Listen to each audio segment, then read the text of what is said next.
A paz do Senhor Jesus, pessoal, tudo bem?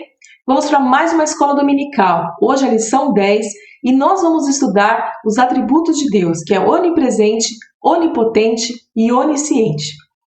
Antes de começarmos a nossa aula, vamos ver uma dinâmica? Hoje nós temos uma dinâmica. Aqui nós temos 3 copos, eles estão vazios. E nós vamos colocar gelo no primeiro copo e no segundo copo. O terceiro copo eu vou deixar vazio. Agora nós vamos colocar água no segundo copo e água no terceiro copo. E vou lhe fazer uma pergunta. Em qual desses copos nós temos a água pura? Se você respondeu que é apenas o terceiro copo, você errou. Se você disse que nós temos água no terceiro e no segundo, você também errou. Porque nós temos água nos 3 copos. Qual é a diferença? É que aqui nós temos a água no estado sólido. Aqui a água no estado sólido e líquido. E aqui a água apenas no estado líquido. Mas a essência é a mesma, é água, H2O. E se nós pensarmos na nossa aula, falando sobre onipresença, nós vamos ver que tem água em todos os copos. E o nosso Deus está presente em todos os lugares. Ele tem poder de estar em todos os lugares. Mas às vezes ele se manifesta de uma maneira diferente. Mas a essência do nosso Deus continua a mesma.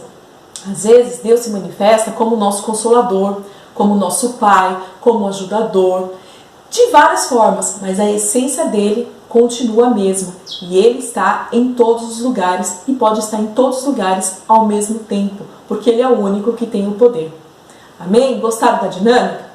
Vamos para a nossa aula? E aí, gostaram da dinâmica? Vamos prosseguir. O que é onipresente? Onipresente é você estar em todos os lugares ao mesmo tempo. E quem é que pode fazer isso? Somente Deus tem esse poder de estar em todos os lugares ao mesmo tempo. E aí você fala assim, mas como assim todos os lugares ao mesmo tempo? Olha, vamos pensar. Quando nós estamos no culto, naquele horário tem vários cultos acontecendo e pode acontecer em diversos lugares do mundo. E o Senhor está ali presente, nós sentimos a presença de Deus. Somente Ele pode fazer isso. Nós não temos essa condição. Lá em Mateus, no capítulo 18, no verso 20, diz assim: porque onde estiverem 2 ou 3 reunidos em meu nome, aí estou eu no meio deles. Então o Senhor, Ele é o único que tem o poder. E todas as vezes que nós nos reunimos em nome de Deus, em nome de Jesus, Ele está ali no meio. E também quando nós estamos sozinhos, que nós vamos orar, né, que o Senhor fala, olha, entra lá no teu quarto, né, em segredo, no oculto. E quando você está orando, está falando com o Pai, Ele está ali também, Ele está presente ali. Nós podemos sentir a presença dEle. Se você ainda não teve essa oportunidade de sentir a presença de Deus, busca a presença dEle e você vai sentir. É uma coisa importante, até que na nossa revista fala, e quando nós procuramos na internet sobre a onipresença, né? Algumas pessoas acreditam que Deus ele está presente em todas as coisas. Na cadeira, na árvore, na mesa. Mas não é isso. Deus ele pode estar em todos os lugares, mas Ele não vai estar presente nessas coisas. Ele vai estar presente em nós, Ele habita em nós. O Espírito Santo de Deus habita em todos nós, que o servimos, que cremos nele. Entendeu, adolescente? Então, grave, onipresente, né? É estar em todos os lugares. E quem tem esse poder é somente Deus. Vamos prosseguir. Onipotente é um outro atributo que só pertence a Deus, né? Onipotente quer dizer que tem todo o poder. Deus tem o todo o poder e pode fazer tudo conforme a sua vontade e para Ele não tem difícil, para Ele não tem impossível. Deus ele tem todo o poder para fazer o que Ele quiser. A Bíblia nos revela diversos milagres que demonstram o poder de Deus em várias situações. Vamos ver alguns? Tem um clássico, né? Que é o poder de Deus sobre a natureza, que é a abertura do Mar Vermelho.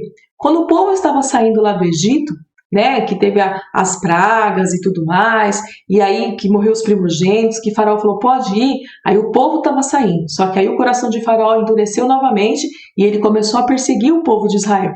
E aí o que aconteceu? povo de Israel olhou para um lado, olhou para o outro, montanha. Atrás estava vindo o faraó com seu exército e na frente tinha o Mar Vermelho. E aí Deus, pelo poder dele, falou para Moisés para ele tocar nas águas com o cajado. E o mar se abriu e o povo passou. Então a gente vê aqui o poder de Deus sobre a natureza, aqui no caso sobre o mar. Vamos prosseguir. Um outro exemplo do poder de Deus na natureza é quando os discípulos estão no barco. Jesus fala para eles, vamos passar para o outro lado. Jesus está lá no barco, aí Jesus estava cansado e estava dormindo no barco. E de repente começou uma grande tempestade, uma ventania, o mar ficou revolto e eles com medo de morrer, porque o barco já estava enchendo de água, eles acordaram Jesus e Jesus orou. E aí, como diz o versículo aqui, e ele despertando, repreendeu o vento e disse ao mar, cala-te, aquieta-te. E o vento se aquietou e houve grande bonança. E sentiram um grande temor e diziam uns aos outros, mas quem é este que até o vento e o mar lhe obedecem? Somente Deus pode fazer isso. Somente Deus pode acalmar o mar, pode acabar com a tempestade, deixar tudo na bonança. Vamos prosseguir. Agora o poder de Deus sobre o corpo das pessoas. Ele agindo na vida das pessoas, A gente tem aqui a cura da filha de Jairo. Jairo era um dos principais da sinagoga. Sinagoga, para vocês fazerem uma analogia, uma comparação, seria assim, a sinagoga como se fosse a igreja. Então era alguém importante da igreja, então era alguém importante da sinagoga. E aí Jairo, ele estava muito aflito com a filha dele, que estava doente, e ele resolveu buscar a Jesus, buscar ajuda em Jesus. E na hora que ele está falando com Jesus, Jesus falou assim, olha Jairo, eu vou lá na tua casa. Só que nisso aconteceu outras coisas, a mulher do fluxo de sangue passou, Jesus curou ela e tudo mais, até que chegou a notícia que falou assim, olha Jairo, a sua filha já morreu, não tem mais jeito. E aí Jesus falou, olha, não se preocupe, a sua filha só dorme. E quando ele chegou lá, Jesus na casa de Jairo, as pessoas, estavam tudo lá na frente, sabiam que a menina tinha morrido. Jesus falou assim, não se preocupe, ela só dorme. E as pessoas deram risada, não acreditaram no Senhor Jesus. E Jesus falou assim, olha, vamos entrar. E ele só permitiu que entrasse Pedro, Tiago, João e os pais da menina. E quando chegou lá, Jesus tocou na menina e disse, para que ela se levantasse. E ela se levantou. Está aqui no versículo, Marcos 5, do 41 ao 42, a parte A. E tomando a mão da menina, disse-lhe, Talita cumi, que traduzido é, menina, a ti te digo, levanta-te. E logo a menina se levantou. Então Deus fez um milagre. A menina tinha sim falecido, mas Deus trouxe ela à vida, para a filha de Jairo. Aqui um outro exemplo é o anjo que está conversando, o anjo Gabriel conversando com Maria. Quando o anjo está falando para Maria que ela vai ter um filho, que vai ser o Messias, o Filho de Deus. Então, Deus fez um milagre ali, naquele momento, fez com que ela gerasse uma criança, sem ter o pai. Depois sim que ela estava com José e tudo mais, foi o Espírito Santo que veio sobre a vida de Maria. E o anjo também falou para Maria que a prima dela também estaria grávida, que é Isabel, que era uma pessoa já de idade, que não podia ter filhos, e que ela já estava gerando, que Deus tinha feito um milagre. Então, quer dizer, pelo poder do Espírito Santo, pela virtude do Espírito Santo, Jesus foi gerado em Maria. Está lá em Lucas, no capítulo 1, do verso 35 ao 36. Descerá sobre ti o Espírito Santo, e a virtude do Altíssimo te cobrirá com a sua sombra. Por isso também o santo que te há de nascer será chamado Filho de Deus. E eis que também Isabel, tua prima, concebeu um filho em sua velhice. Então a gente vê aqui o poder que Deus tem para fazer no corpo da pessoa. No caso de Isabel, não podia ter filho, como a gente vê várias mulheres na Bíblia, como a Sara, como a Raquel, como a Rebeca, a Isabel, mas Deus tem poder para fazer, transformar, curar as pessoas. Vamos prosseguir. O poder de Deus sobre o tempo. Aqui é uma passagem em que Josué está lutando, com o exército, o povo de Deus está lutando contra outros reis, e aí ele só ia vencer se continuasse dia, durante o período do dia. Ele falou para Deus, ele orou e pediu isso ao Senhor. E Deus fez com que o sol parasse. Está lá em Josué, no capítulo 10, do verso 13 ao 14. E o sol se deteve e a lua parou, até que o povo se vingou de seus inimigos. E não houve dia semelhante a este, nem antes nem depois dele, ouvindo o Senhor assim a voz de um homem, porque o Senhor pelejava por Israel. Então, Josué ergueu as mãos, orou e pediu para que o sol parasse, para que a lua parasse, para que eles tivessem tempo para ganhar aquela guerra. E foi isso que o Senhor fez. Não foi Josué. Josué pediu, orou ao Senhor. E quem executou foi Deus, que tem todo o poder. Então a gente viu que o Senhor tem o poder na natureza, o Senhor tem o poder no tempo, tem o poder no corpo de curar e de fazer toda a maravilha. Aquilo que Ele quiser fazer, Ele faz. Vamos prosseguir. Agora, o que é onisciente? É que sabe todas as coisas. E o nosso Deus, Ele sabe, Ele conhece todas as coisas. Ele conhece o passado, Ele conhece o presente e Ele conhece o futuro. Nada pode ser escondido dele, pois conhece as nossas particularidades, nossos sentimentos, nossos desejos e tudo mais. A onisciência de Deus é demonstrada em diversos contextos na Bíblia. Vamos ver alguns. Na revelação de pecados ocultos, aqui tem uma passagem que está lá em Atos, no capítulo 5, do verso 1 ao 5, que diz assim: Mas um certo homem chamado Ananias, com Safira, sua mulher, vendeu uma propriedade e reteve parte do preço, sabendo também sua mulher. E levando uma parte, a depositou aos pés dos apóstolos. Disse então Pedro: Ananias, por que te encheu Satanás o teu coração, para que mentisses ao Espírito Santo e retivesse parte do preço da herdade? Guardando-a não ficaria para ti, e vendida não estava em teu poder? Por que formaste este desígnio em teu coração? Não mentiste aos homens, mas a Deus.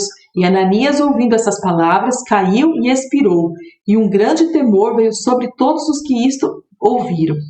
Naquela época da igreja primitiva, eles dividiam todas as coisas. Então, Ananias e Safira, eles tinham uma propriedade e eles venderam, vamos supor, por 100 mil, vamos supor. E aí, ele chegou para Pedro, eles iam levar uma parte. Mas não é que era obrigatório levar tudo. Não era obrigatório. Aí eles faziam aquilo por amor. E aí, quando ele chegou para Pedro, ao invés de falar que vendeu por 100, ele falou para Pedro que vendeu por 50 e estava levando. E ele não precisava ter mentido. Ele poderia ter falado para Pedro, falou assim: olha, Pedro, eu vendi por 100, só que é o seguinte, eu vou ficar com 50 e eu estou doando para a igreja aqui, para os irmãos, 50. Mas não, ele mentiu. Só que o Espírito Santo revelou para Pedro que ele estava mentindo. E aí Pedro falou para ele, falou assim: por que você mentiu? Por que você não está mentindo para os homens? Você está tentando mentir para o Espírito Santo, mas isso é impossível, porque ele é onisciente. Deus é onisciente. E aí o que aconteceu? Ananias, ele caiu e já morto, ele morreu ali, foi instantâneo, o castigo dele foi instantâneo. Então, Deus conhece tudo, até os pecados ocultos. Vamos ver outras coisas aqui. Pré-anúncio, Aqui está lá a passagem de Pedro com Jesus. Mas Pedro respondendo disse-lhe: ainda que todos escandalizassem em ti, eu nunca me escandalizarei. Disse-lhe Jesus: em verdade te digo que nesta mesma noite, antes que o galo cante 3 vezes, me negarás. Antes que o galo cante, 3 vezes me negarás. Então começou ele a praguejar e a jurar, dizendo: não, conheço esse homem. Aí imediatamente o galo cantou. E lembrou-se Pedro das palavras de Jesus, que ele dissera: antes que o galo cante 3 vezes me negarás. E saindo dali chorou amargamente. O que é essa passagem aqui, Que eu juntei os versículos aqui.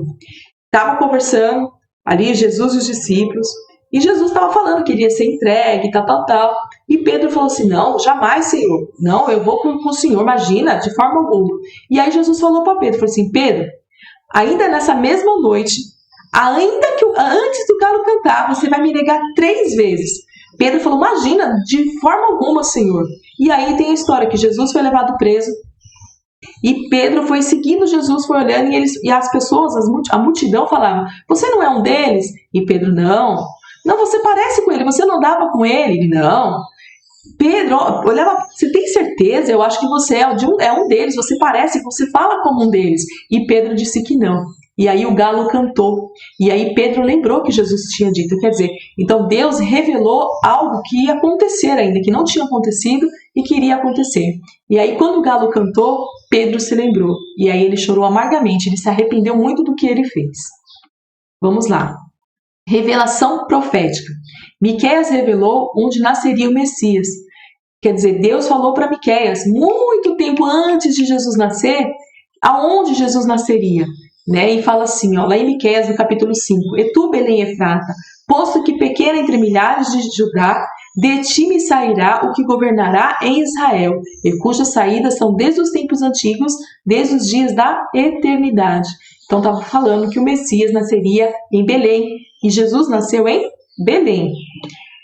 E aqui fala também do arrebatamento da igreja, que é algo que está por vir, né? O nascimento de Jesus já aconteceu. E aqui a gente ainda vai ter o arrebatamento da igreja. Um dia, adolescente, Jesus vai vir buscar a igreja. E ele já deixou escrito, isso está revelado lá na palavra dele. A gente não sabe o dia, mas a gente sabe que vai acontecer. E a gente sabe como será esse dia. Porque ele fala assim, porque o mesmo Senhor descerá do céu com alarido, e com voz de arcanjo, e com a trombeta de Deus, e os que morrerem em Cristo ressuscitarão primeiro. Depois nós, os que ficarmos vivos, seremos arrebatados, juntamente com aqueles nas nuvens, ao encontrar o Senhor nos ares, e assim estaremos sempre com o Senhor. Nós não sabemos o dia do arrebatamento, mas a gente sabe que o Senhor virá com um grande alarido. Alarido é um grande barulho, né? E quem vai escutar? Nós, os salvos. E aí, aqueles que morreram em Cristo, eles ressuscitarão primeiro. Na sequência, nós que estamos vivos seremos arrebatados e nós vamos encontrar Jesus lá no céu, né? E veremos Ele como Ele é. E isso é algo que o Senhor já revelou. Então, a onisciência de Deus, a revelação profética dele. Amém? E enfim, terminamos aqui a nossa aula. Nosso Deus, Ele está em todo lugar, Ele tem todo o poder e sabe todas as coisas. Não tem ninguém e nada que seja como o nosso Deus, que consiga ser onipotente, onipresente e onisciente. Amém, adolescentes? Vamos para as nossas perguntas? O que é onipotente? O que é onipresente? E o que é onisciente? Cite um exemplo de onisciência, um exemplo de onipresença e um exemplo de onipotência. Amém? Terminamos a nossa aula por aqui. Que Deus os abençoe em Cristo Jesus.